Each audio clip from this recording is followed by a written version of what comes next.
Hello students, आज हमारा lecture number 3 है। चैप्टर है हमारा अकाउंटिंग रेशियोज और इसके अंदर हम लोग कंटिन्यू करेंगे आज solvency ratio.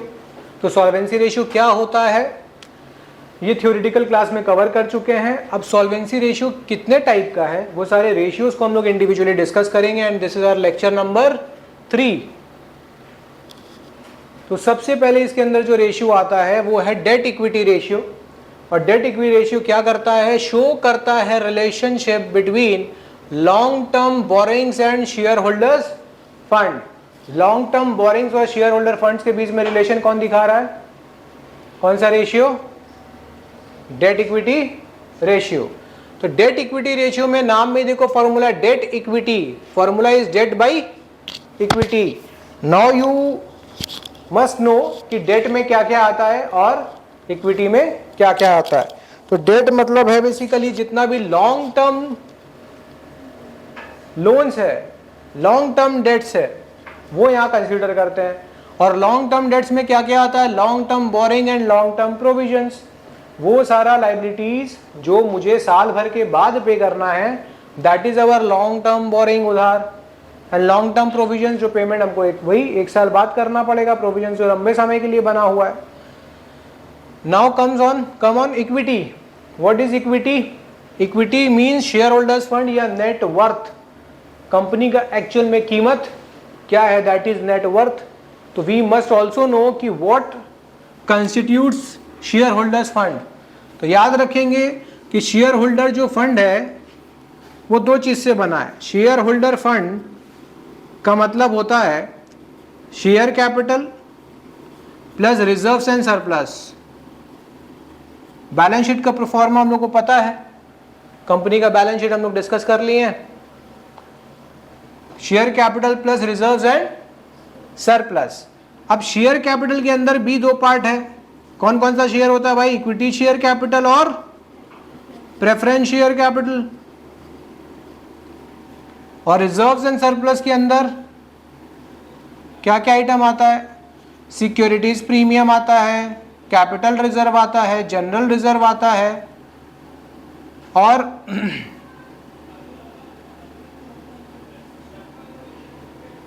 Statement of profit and loss का जो बैलेंस है सरप्लस वो भी आता है। Surplus that is statement of PL या statement of PL that is surplus, वो सब इसके अंदर आ जाएगा। बोरिंग्स में क्या क्या आ जाएगा, लॉन्ग टर्म बोरिंग्स में क्या क्या आ जाएगा। लॉन्ग टर्म बोरिंग्स में हमारा आ जाएगा बैंक लोन, मॉर्टगेज लोन, सबसे अच्छा एग्जांपल डिबेंचर्स, ठीक है, public deposits,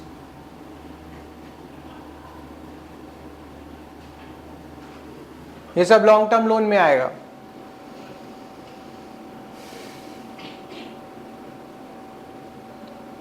loan from financial institutions, वो सब भी इसके अंदर आ जाएगा। तो सारे लॉन्ग टर्म डेट्स को ऐड कर लें, शेयर होल्डर्स फंड कंप्यूट कर लें और दोनों का रेशियो निकाल लें, तो क्या बन जाएगा हमारा, डेट इक्विटी रेशियो आ जाएगा। ठीक है, तो डेट इक्विटी रेशियो कौन यूज करेगा, किसके लिए इंपॉर्टेंट है ज्यादा, लेंडर्स के लिए। हमारे कंपनी को जो लोग लोन दे रहे हैं, या मैं सोच रहा हूं, मैं we are seeking loan from some financial institution, those financial institution would like to know our debt equity ratio, कि आपके टोटल जो बैलेंस शीट है उसके अंदर कितना पार्ट आपका कंपनी का लोन से चल रहा है और कितना आपका खुद का फंड है, खुद का इक्विटी है। बात समझ पा रहे हो? इक्विटी मतलब जो शेयर होल्डर्स ने लगाया है पैसा, और लॉन्ग टर्म डेट्स कौन लगा रहा है पैसा, लोन जो हम आउटसाइडर से लेकर चला रहे हैं। तो कोई भी नया बैंक के पास अगर आप लोन देने जा रहे हो तो आप बताओ मेरे को कि क्या वो बैंकर ये जानना नहीं चाहेगा कि आपका कंडीशन क्या है? बिल्कुल उसे पता होना चाहिए कि आपका डेट इक्विटी का आज क्या हालत है। तो अगर मैं हर रेशियो में हम लोग जान रहे हैं कि आइडियल रेशियो कुछ होता है, तो इसका आइडियल रेशियो क्या होगा, नोट इट डाउन। आइडियल क्या होगा, इसका आइडियल रेशियो होता है 2:1। एमसीक्यू क्वेश्चन के लिए बहुत इंपॉर्टेंट। Ideal ratio is 2:1। ये 2 है ना, ये डेट को डिनोट कर रहा है, इक्विटी को डिनोट कर रहा है 1।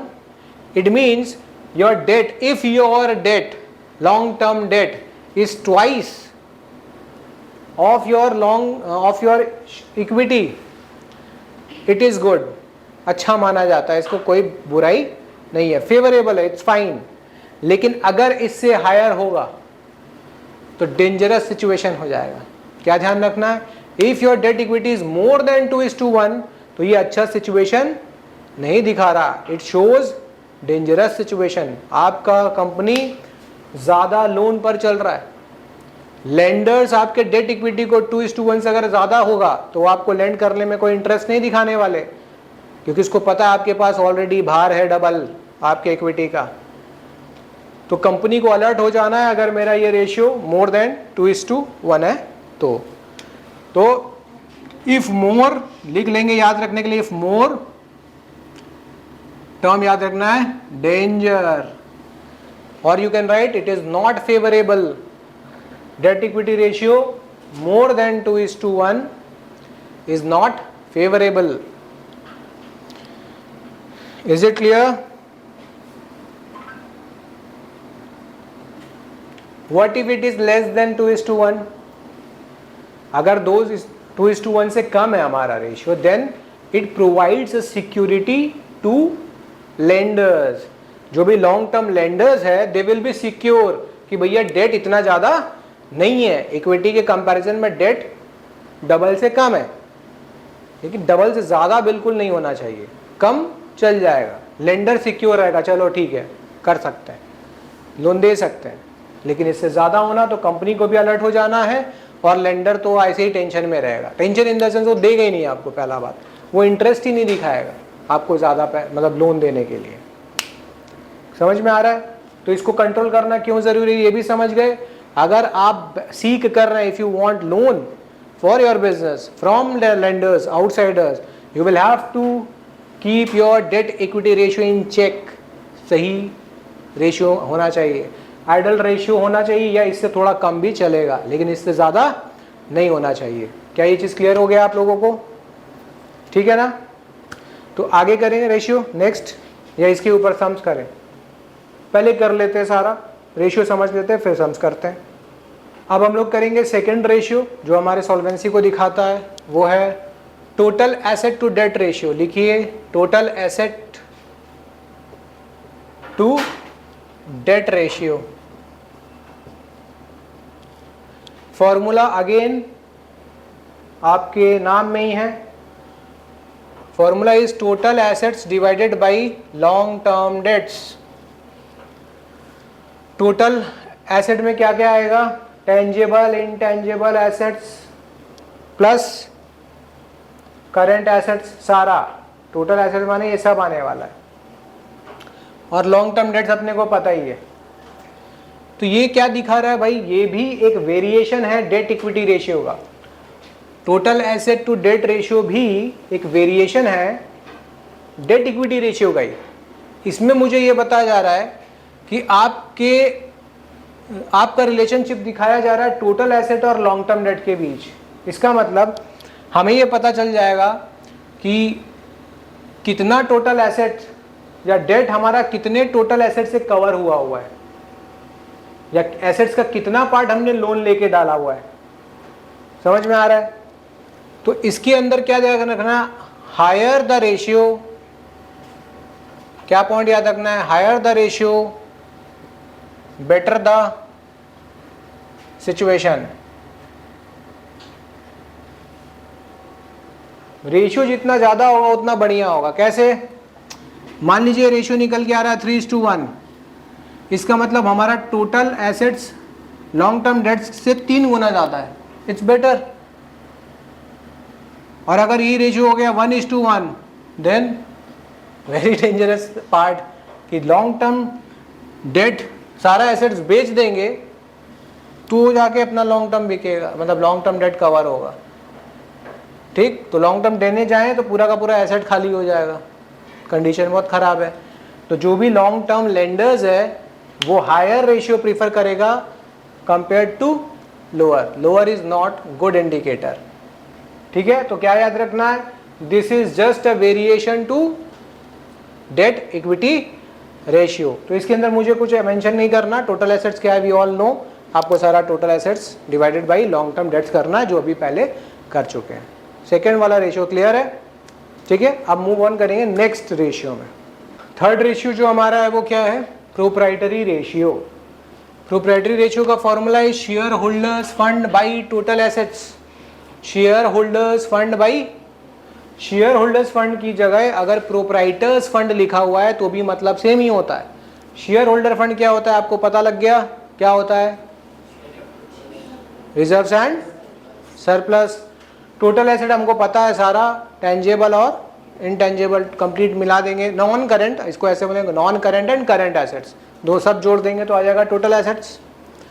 अब क्या ध्यान रखना है आपको कि ये दिखा क्या रहा है,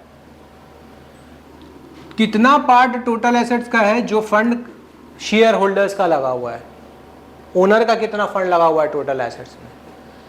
तो इसका हायर होना मतलब गुड सिचुएशन, ठीक, फेवरेबल, और अगर लोअर है तो डेंजर। तो ये भी वही दिखा रहा है, ये भी सॉल्वेंसी रेशियो में ही, सॉल्वेंसी सिचुएशन ही दिखा रहा है किसी भी कंपनी का। बट याद रखना है कि इसमें ज्यादा होना प्रोप्राइटरी रेशियो का इज गुड और कम होना is unfavourable, it is not good. तो इसमें कुछ एक्सप्लेन नहीं करना है कि फंड क्या होता है, टोटल एसेट्स क्या होता है, ये सब हम लोग कर चुके हैं। ठीक है, ऑब्जेक्टिव क्लियर है ना।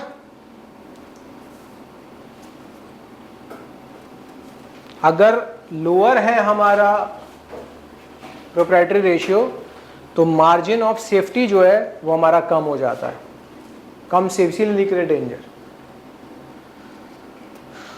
Is it clear. तो ये तीन रेशियो जो हम लोग कर लिए हैं आपको अच्छे से समझ में आ गया। अब लिखिए interest coverage ratio, fourth one is interest coverage ratio.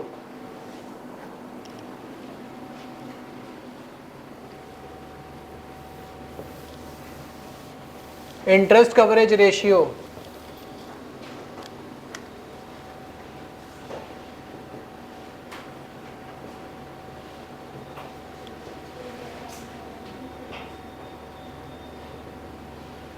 तो interest coverage ratio equals, formula लिखिए, प्रॉफिट बिफोर चार्जिंग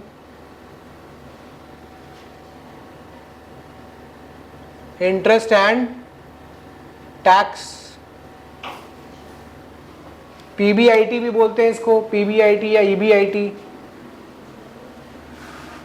पीबीआईटी या ईबीआईटी, ईबी का मतलब अर्निंग बिफोर।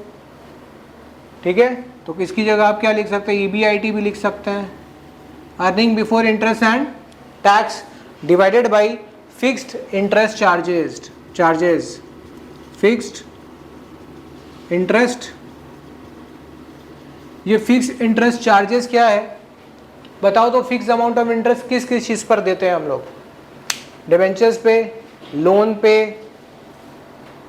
तो जिन भी लोन्स पर, लॉन्ग टर्म बोरिंग्स पर हम एक फिक्स इंटरेस्ट चार्ज पे कर रहे हैं, that charge will be here. ठीक है, नोट इट डाउन।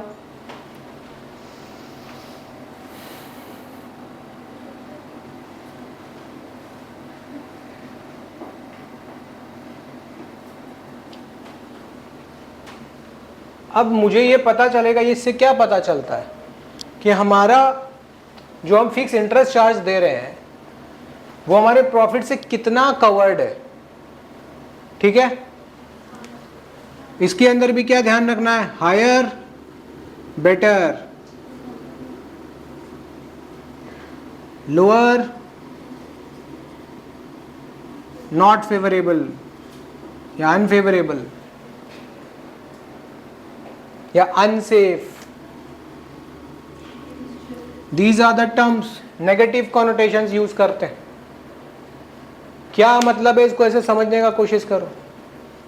अगर ये रेशियो आया 1:1, इसका मतलब ये हुआ कि जितना प्रॉफिट है आपका वो पूरा का पूरा आपका इंटरेस्ट चार्ज देने में चला जाएगा। मान लीजिए आप इंटरेस्ट पेमेंट कर रहे हो 1 लाख का, और आपका प्रॉफिट इंटरेस्ट और टैक्स के पहले 1 लाख है, तो इसका मतलब तो आपका इंटरेस्ट पेमेंट ही 1 लाख हो गया, तो आपका पूरा का पूरा प्रॉफिट तो गया। Is it clear? अगर यही हो गया 2:1, it means your profit is twice your interest charge. ठीक है? If it is 10:1, it means your profit is 10 times. You can cover your interest charge 10 times with your profit. इतना interest अगर 10 बार भी payment करना पड़े तो हमारे पास बहुत प्रॉफिट है। तो इससे भी कहीं का इंडिकेशन मिल रहा है कि कंपनी का सेफ्टी पोजीशन क्या है, उसका सॉल्वेंसी कंडीशन क्या है। ठीक है? वो इजीली चुका पा रहा है कि नहीं चुका पाएगा। इसमें बताइए तो कुछ आइटम दिखाने का जरूरत है। आमतौर पे ये गिवन रहता है। कहाँ से निकलता है ये फिगर? स्टेटमेंट ऑफ पीएल से, जो अपना प्रॉफिट होगा, लेकिन उस प्रॉफिट में से इंटरेस्ट और टैक्स अभी माइनस नहीं हुआ है। याद रखेंगे, before charging interest and tax. तो इसीलिए इसका दूसरा टर्म पीबीआईटी शॉर्ट में या ईबीआईटी, सम्स करते टाइम ये टर्म अपन यूज करेंगे। ठीक है? इसका मतलब होता है नेट प्रॉफिट आफ्टर टैक्स। यहां तक क्लियर हो गया? तो ये अभी हम लोग 4 इंपॉर्टेंट सॉल्वेंसी रेशियो डिस्कस कर लिए हैं। इसके ऊपर हम लोग करते हैं कुछ सम्स। तो चलिए स्टार्ट करते हैं सम्स। तो चलिए अब करते हैं हम लोग एग्जाम्पल नंबर 1, जिसमें हम लोग 3 रेशियो ढूंढ रहे हैं। कौन सा रेशियो इसमें मिसिंग है बताइएगा तो? Total asset to debt, total asset to long term debt. तो वो आप कर सकते हैं, कोई प्रॉब्लम नहीं है। Total asset to long term debt भी ढूंढ लो इसके अंदर में, कोई प्रॉब्लम नहीं, ऐड कर लो। चलो करते हैं। सबसे पहले देखेंगे सम, और सम में सबसे पहले देखना है इंफॉर्मेशन सारा, और डरना नहीं है कि सम्स बड़ा आ गया तो देख के डर गए भाई क्या हो गया। तो ऐसा नहीं है, आराम से एक एक करके कीजिए। जो सम्स और कॉन्सेप्ट पता है उसको लगाइए and you will get the answer correct. सबसे पहला item is equity share capital 3 lakh का। बताइए तो ये किस में आएगा? शेयर होल्डर्स फंड में आएगा ना? प्रेफरेंस शेयर होल्डर्स फंड में आएगा ना? तो आपको पता होना चाहिए कि क्या क्या आ रहा है। क्या कैपिटल रिजर्व आएगा शेयर होल्डर फंड में? यस, ये भी आएगा। प्रॉफिट एंड लॉस का बैलेंस आएगा क्या? यस। क्रेडिट बैलेंस है, इसका मतलब सरप्लस है, प्रॉफिट है, तो ऐड हो जाएगा। 12% डिबेंचर्स किस में आएगा? लॉन्ग टर्म डेट्स में आएगा। मॉर्गेज लोन भी किस में आएगा? करंट लायबिलिटी तो शॉर्ट टर्म होता है। नॉन करंट एसेट्स और करंट एसेट्स, इन दोनों को टोटल कर लेंगे तो क्या निकल जाता है? Total assets. ये अपन फॉर्मूला जानते हैं कि total assets equal to non current assets plus current assets. आपको बोल रहा है कि कैलकुलेट कीजिए, you have to find debt equity ratio, proprietary ratio and interest coverage ratio when our net profit after tax. ध्यान से टर्म देखिए क्या लिखा है, net profit after tax is 63 and rate of income tax is 50। Interest coverage ratio का formula क्या था? EBIT या पीबीआईटी? प्रॉफिट बिफोर टैक्स था, हमें क्या दिया हुआ है? Profit after tax. तो मुझे निकालना पड़ेगा पहले profit before interest and tax. तो सबसे पहले इंटरेस्ट कवरेज से पहले अपने निकाल लेंगे डेट इक्विटी रेशियो और प्रोप्राइटरी रेशियो। दोनों का पहले फॉर्मूला बताएं। डेट इक्विटी रेशियो का फॉर्मूला था long term date by share holders fund. Proprietary ratio का फॉर्मूला था share holders fund by total assets. चलिए ये तो आप खुद निकालिए अभी।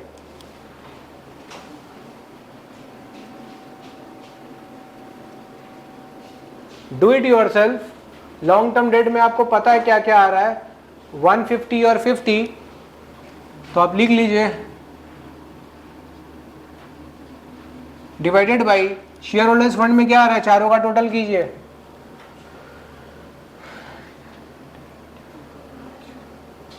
$6 लाख आ रहा है क्या? जोड़ के देखिए तो कितना आ रहा है सब, 6 लाख। इन चारों को जोड़ लीजिए,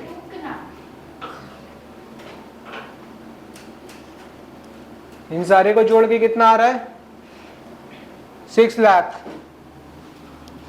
तो 2 lakh divide by 6 lakh, solve करके कितना आएगा, 1/3। इसको सॉल्व करेंगे कितना आएगा, 3.33:1 ना, चेक करो तो 0.33 और 3.33 लिख दिया मैं, आंसर मिली 0.33:1।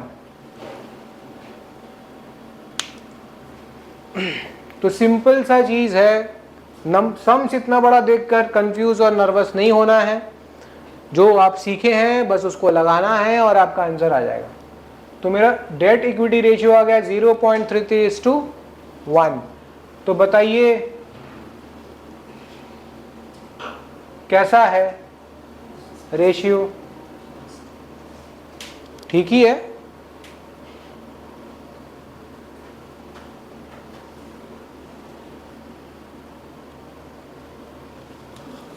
डेट हमारा कम है कंपेयर टू इक्विटी, मतलब share holders fund. Proprietary ratio बताइए तो क्या आ रहा है, प्रोप्राइटरी रेशियो में शेयर होल्डर्स फंड हमारा आ चुका है 6 लाख, ये अपन पहले ही ढूंढ चुके हैं। टोटल एसेट देखिए तो कितना आ रहा है, 10 लाख 80। सॉल्व करके रेशियो क्या आ रहा है बताइए, 0.55:1। 50% कवर्ड है हमारा ऑलमोस्ट। मेरा टोटल एसेट्स मेरे शेयर होल्डर्स फंड से 50% से ज़्यादा कवर्ड है। इसका मतलब ये हुआ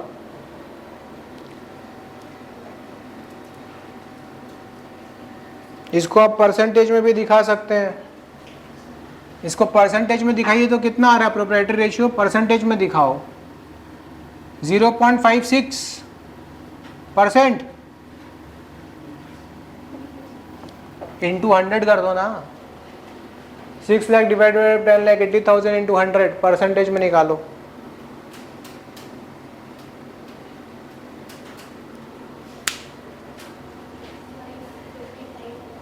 एग्जैक्टली 55 है, 55 चल रहा है ना, तो राउंड उसको किए ना, राउंड ऑफ, तो 6 कर दिए।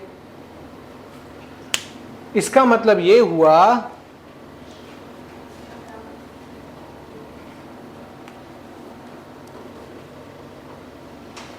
%, 56% जो हमारा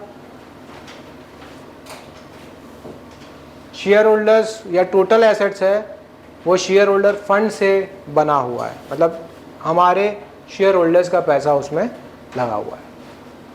तो यह 50% से ज़्यादा 56% अप्रॉक्सीमेटली कवर किया हुआ है। 0.56% नहीं है, 0.56 और यू कैन राइट अप्रॉक्सीमेटली 56।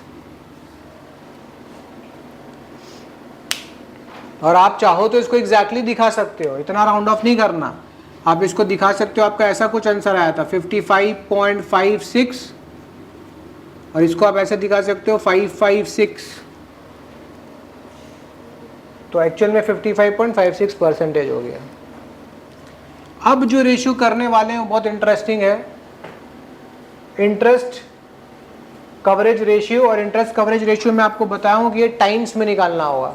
किस में निकालना होता है, टाइम्स में निकालना पड़ता है। आपको दिया हुआ है net profit after interest and tax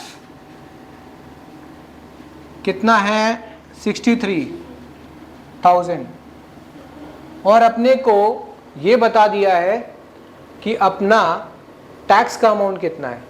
tax का अमाउंट कितना है, 50%। तो पहले टैक्स जुड़ेगा, तो आप लिखेंगे net profit after interest but before tax कितना निकलेगा बता सकते हो? टैक्स कितना कट के निकला होगा? मान लो कि मेरा net profit after interest but before tax 100 था, तो उस 100 में से कटा कितना होगा? 50% टैक्स कट गया होगा। तो ये जो फिगर आया होगा वो कितना के बराबर है? 50 के। तो मुझे कितना निकालना है? 100। तो आपका फॉर्मूला विल बी 63,000 इंटू ये कितना के बराबर है? 50 के। 100 कितना के बराबर होगा? कितना आ रहा है? 126 है ना। 1,26,000 का 50% निकालो, देखो 63 कट गया। इसका मतलब मेरा net profit after interest but before tax कितना था? 1,26,000। लेकिन अपने को क्या चाहिए? Net profit before interest and tax. तो इसका मतलब इस वाले फिगर में इंटरेस्ट जुड़ा हुआ होगा। अब मुझे क्या करना होगा? इंटरेस्ट काटना है, ठीक है। तो लिखेंगे therefore net profit before interest and tax. तो टैक्स का तो हम लोग निकाल चुके हैं। अब क्या करना होगा? 126 में क्या माइनस करना पड़ेगा आपको? जितना भी हमने इंटरेस्ट पेमेंट किया हुआ है वो माइनस करना होगा। तो 126 में आप जरा मुझे देख के सम्स बताइए कि किस किस चीज पे इंटरेस्ट पेमेंट हो रहा है। ओ सॉरी, बिफोर निकालना है तो ऐड करना होगा। तो हमने तो आफ्टर इंटरेस्ट निकाला है, मुझे तो बिफोर इंटरेस्ट चाहिए। इंटरेस्ट तो माइनस करके प्रॉफिट निकला होगा, मुझे बिफोर इंटरेस्ट चाहिए। मतलब मुझे इंटरेस्ट को क्या करना चाहिए? ऐड करना चाहिए, ठीक है ना। क्यों ऐड करना चाहिए आप समझ रहे हो? देखिए इसको क्लियर कर लीजिए, नहीं तो यहाँ कंफ्यूजन रह जाएगा। हम लोग निकाल के बैठे हैं net profit after interest and tax. Interest भी प्रॉफिट से माइनस हुआ होगा, बिफोर इंटरेस्ट एंड टैक्स हुआ होगा तो उससे पहले माइनस हुआ होगा इंटरेस्ट, फिर माइनस हुआ होगा टैक्स। तो हमने पहले टैक्स को ऐड किया तो बिफोर टैक्स निकला। अब हम इंटरेस्ट को ऐड करेंगे तो बिफोर इंटरेस्ट निकल जाएगा, क्योंकि इंटरेस्ट तो इसमें से एक्सक्लूड किया गया है, जा चुका है। मुझे वापस ऐड बैक करके बिफोर इंटरेस्ट एंड टैक्स पे आना पड़ेगा। तो बताइए क्या कितना इंटरेस्ट जोड़ूं? किन किन चीज पे इंटरेस्ट है? इस वाले पे और ये वाले पे, यही तो मेरा इंटरेस्ट है। बहुत लोग कंफ्यूज होता है, सर ये भी तो कुछ लिखा हुआ है, ये 10% जो प्रेफरेंस डिविडेंड है। अरे भाई ये डिविडेंड है, 10% क्या दिखा रहा है? ये डिविडेंड है 10%, फिक्स डिविडेंड। ये इंटरेस्ट नहीं है, इंटरेस्ट लोन पे होगा, लॉन्ग टर्म डेट्स पे होगा। तो इसका कितना आएगा? 50,000 का 12%, 6,000 जोड़िए प्लस 1,50,000 का 10%, 15,000 जोड़िए, कितना आ गया जोड़ के? 1 लाख। ये हमारा आ गया जिसको हम लोग कहते हैं EBIT या PBIT। यस और नो? फॉर्मूला में यही तो चाहिए हमें। अब इसका फॉर्मूला लगाइए और आंसर निकाल दीजिए। ये वाला पार्ट हो गया ना, डेट इक्विटी एंड ऑल, इसको मिटा देते हैं और यहाँ इंटरेस्ट कवरेज का फॉर्मूला लगाते हैं। तो इंटरेस्ट कवरेज का फॉर्मूला क्या हो रहा है? चलिए इंटरेस्ट कवरेज रेशियो बताइए। फॉर्मूला EBIT डिवाइडेड बाई क्या है? Fixed interest charges. तो EBIT हमारा निकल के आ गया 147,000 और फिक्स इंटरेस्ट चार्जेस हमारा आया था 6,000 एंड 15,000।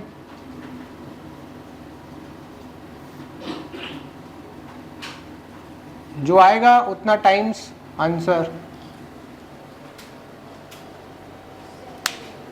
कितना आ रहा? तो आंसर है 7 times and this is your answer. I hope this ratio is clear. Solvency ratio आज हमने खत्म कर लिया है। नेक्स्ट क्लास में हम लोग एक्टिविटी रेशियो करेंगे। एक्टिविटी रेशियोज मतलब टर्नओवर रेशियोज। तो next lecture will be on activity and or turnover ratios. I hope this is clear. Now start doing all the sums, आपका होमवर्क रहने वाला है सारा सम्स, इलस्ट्रेशंस भी सारा देखिए, एक्सरसाइज को भी सॉल्व कीजिए, किसी सम्स को मत छोड़िए और देख के ये दिमाग में मत रखिए कि ये चीज़ टफ है, ठीक है। और जिन बच्चों का अभी तक कवर नहीं हुआ है अकाउंट्स, इकोनॉमिक्स और बीएसटी का सिलेबस, वो हमारे क्रैश कोर्स को ज्वाइन कर सकते हैं। फीस स्ट्रक्चर है 5000 फॉर ईच सब्जेक्ट, अकाउंट्स का भी, इकोनॉमिक्स का भी, और बीएसटी और कॉमर्स के लिए जो फीस स्ट्रक्चर है वो 3000 होने वाला है। तो do share with all your friends, okay. Admissions are on, register your name as soon as possible. Thank you. एक और सॉल्वेंसी रेशियो हम लोग को सीखना है, वो है डेट टू कैपिटल एम्प्लॉयड। तो ये नंबर 5 होगा, डेट टू कैपिटल एम्प्लॉयड।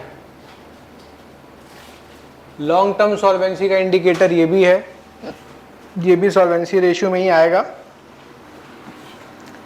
तो इसमें क्या करना है, फॉर्मूला लिखिए, long term date divided by capital employed. Long term dates में क्या क्या आता है ये हमें पता है, कैपिटल एम्प्लॉयड में क्या करना है वो अपने को सीखना है,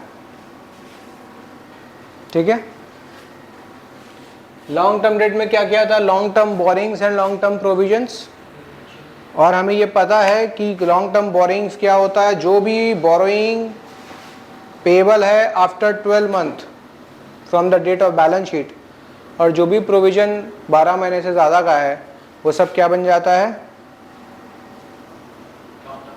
लॉन्ग टर्म बोरिंग्स।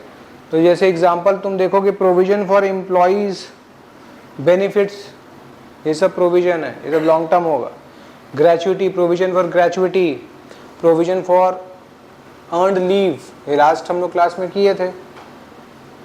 तो ये सारा तो लॉन्ग टर्म डेट में है। अब आएंगे कैपिटल एम्प्लॉयड। तो देखिए कैपिटल एम्प्लॉयड कैसे लिखते हैं, लिखिए कैपिटल एम्प्लॉयड कैसे ढूंढेंगे,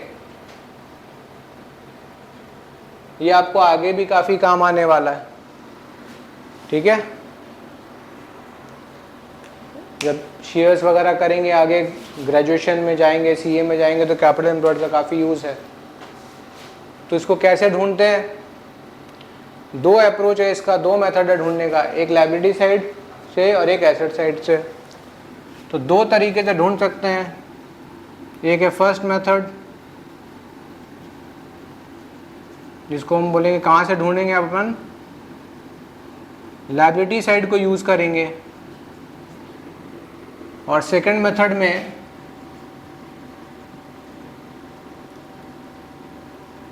हम लोग एसेट साइड से। तो liability side approach, asset side approach, दोनों से ढूंढा जा सकता है। तो फर्स्ट मेथड में फॉर्मूला लिखिए, capital employed is equal to shareholders fund plus long term debts. देखिए capital employed is equal to shareholder fund plus long term debts, shareholder fund plus long term dates.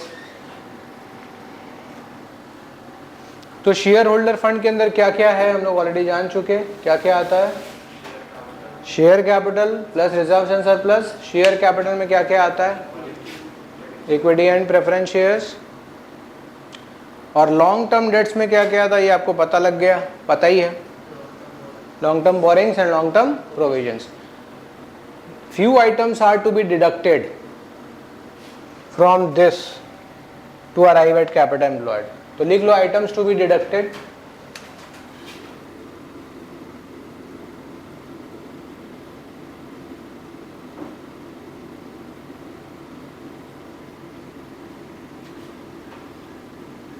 पहला लिखो fictitious assets,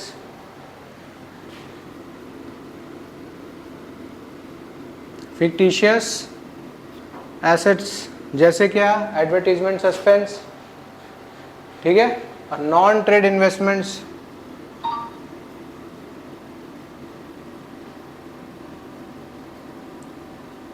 non trade investments का मतलब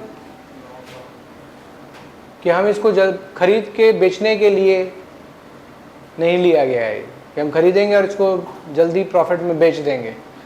investment proper purchase के लिए, investment purpose के लिए नहीं, लॉन्ग टर्म इन्वेस्टमेंट के हिसाब से नहीं खरीदा गया। नॉन ट्रेड का मतलब हो गया ये लॉन्ग टर्म है, ठीक है। इसका मतलब वेल्थ क्रिएट करना है, ना कि आज खरीदे और कल बेच दिए नियर फ्यूचर में, ठीक है। तो these are non trade investments. Second method हमारा क्या है, asset side approach. Asset side approach के अंदर लिखिए non current assets plus working capital. Capital employed is equal to non current assets plus working capital. Working capital का मतलब तो हम जानते ही हैं, current asset minus current liabilities. What is working capital? Current asset minus current liabilities. तो ये हमें पता है। नॉन करंट एसेट्स में क्या क्या है, लिखिए। जो चीज पहले फिक्स एसेट्स था ना, टेंजेबल फिक्स एसेट्स, वो सब हम लोग अभी लेते हैं नॉन करंट एसेट्स में। तो नॉन करंट एसेट में क्या क्या आ जाता है, right it down. Property plant and equipment. Non current assets में क्या आता है, property plant and equipment, PPE। Short में लिख रहा हूं, कोई इशू नहीं है ना, बोल तो रहा हूं प्रॉपर्टी प्लांट एंड इक्विपमेंट। फिर इसमें ऐड कीजिए intangible assets. Intangible assets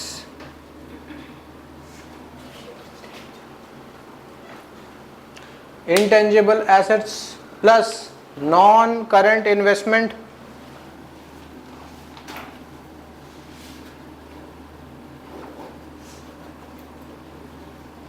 non current investments except non trade investment. Except non trade, bracket में लिखो एक्सेप्ट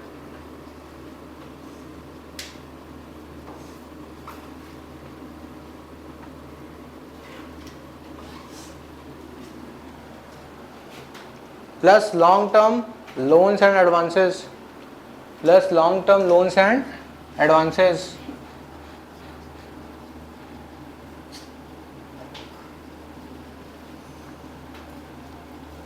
ठीक है।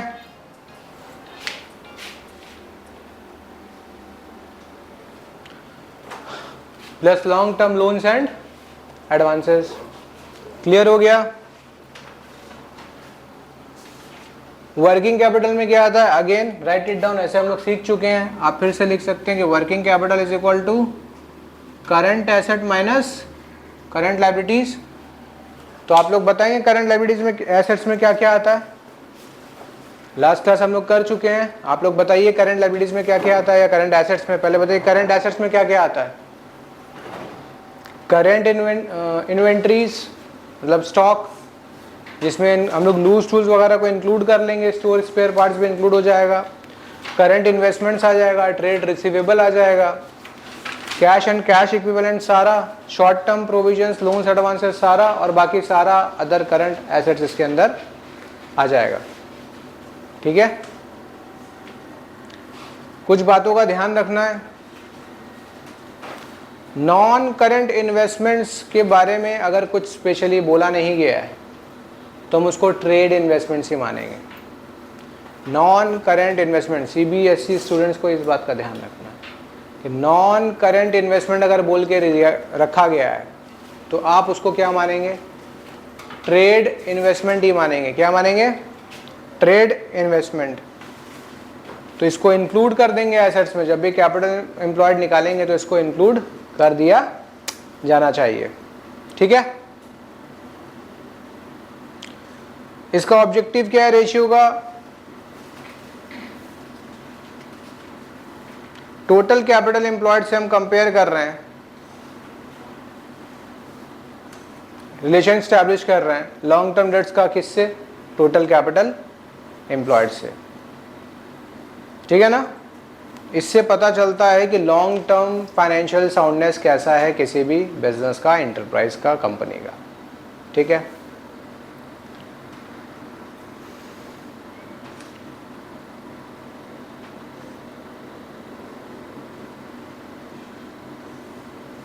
अगर हाई हुआ ये रेशियो तो रिस्की है। अगर ये रेशियो हाई हुआ तो रिस्की होगा, और अगर कम हुआ तो बेटर होगा। तो हाई, अगेन हर रेशियो में हम लोग लिख रहे हैं, इम्प्लीकेशंस क्या ध्यान रखना है कि अगर ये रेशियो हाई होता है तो कंडीशन रिस्की है, और लो होता है तो कंडीशन बेटर है, अच्छा है। ठीक है,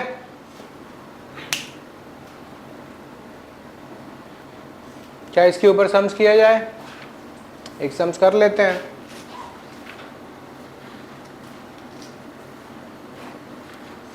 और आपके एग्जाम में बिल्कुल पूछ सकता है कैसा एमसीक्यूज क्वेश्चंस की एक लायबिलिटी का लॉन्ग टर्म डेट डिबेंचर्स को हमने रिडीम कर लिया है, तो बताओ क्या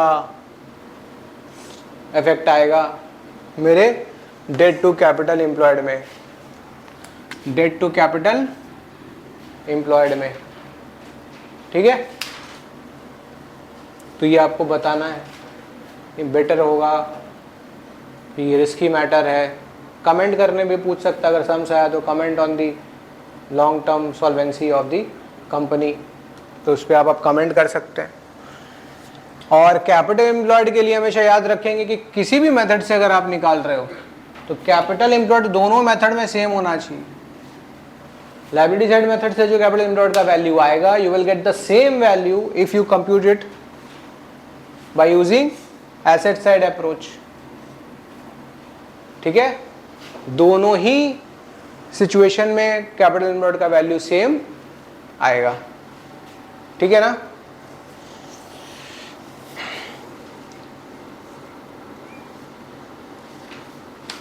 एक सम्स करते हैं फिर।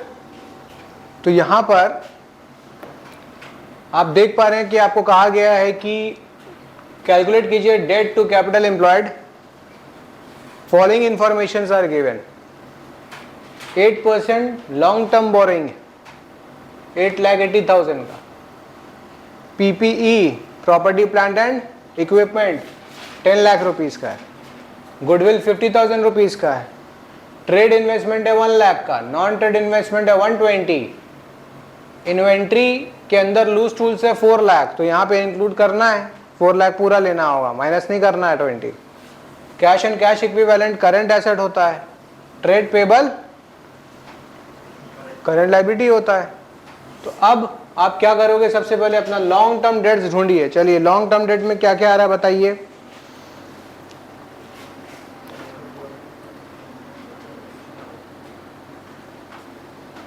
बोलिए। लॉन्ग टर्म डेट्स में तो भाई एक ही चीज दिख रहा है, यू कैन इजीली सी कि लॉन्ग टर्म डेट्स यहाँ पे कितना है 8,80,000, वही हमारा लॉन्ग टर्म डेट है। तो लॉन्ग टर्म डेट की जगह आप कितना लिख दोगे 880 divide by, now you have to find capital employed in this sums. आप मुझे बताइए कि कौन सा मेथड यूज करेंगे।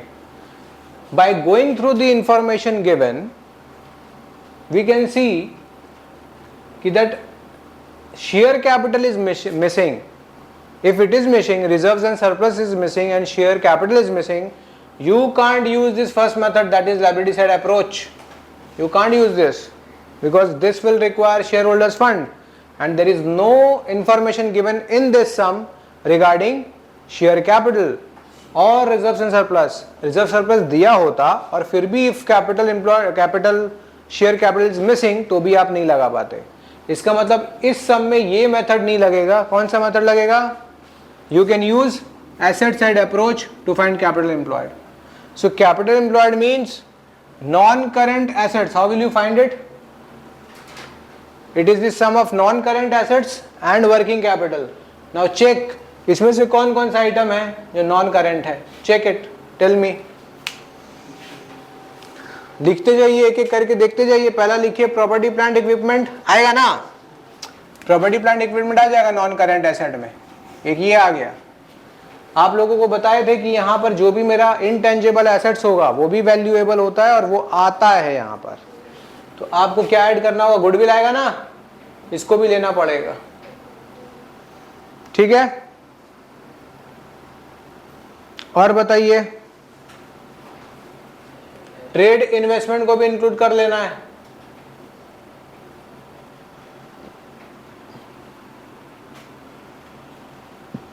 नॉन करंट एसेट्स में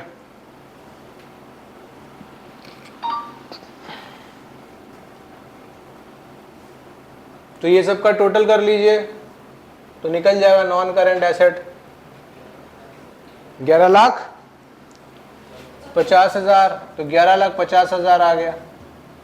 प्लस वर्किंग कैपिटल का फॉर्मूला होता है current asset minus current liabilities. हमारा करंट एसेट क्या क्या है यहाँ पे, ये हमारा करंट एसेट है, ये हमारा करंट एसेट है और ये हमारा करंट लायबिलिटी है। तो कितना आएगा 480 माइनस, वर्किंग कैपिटल में लिख लेता हूं मैं current asset minus current liability. Solve करके यहाँ क्या आ रहा है 4 लाख। तो आपका total amount becomes 16 lakh, 16 lakh rupees आ गया। कैपिटल एम्प्लॉयड 16 लाख रुपीज है, डिवाइड कर दीजिए, जो भी रेशियो आएगा answer.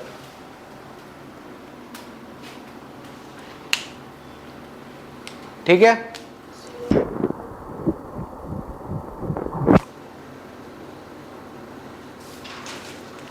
Non trade investments will be ignored, point to be noted.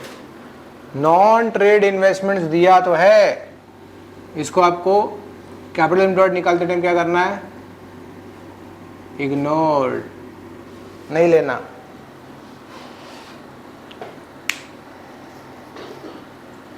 ठीक है, तो आई होप कि ये वाला रेशियो क्लियर हो गया। अब हम लोग नेक्स्ट रेशियोज करेंगे जो है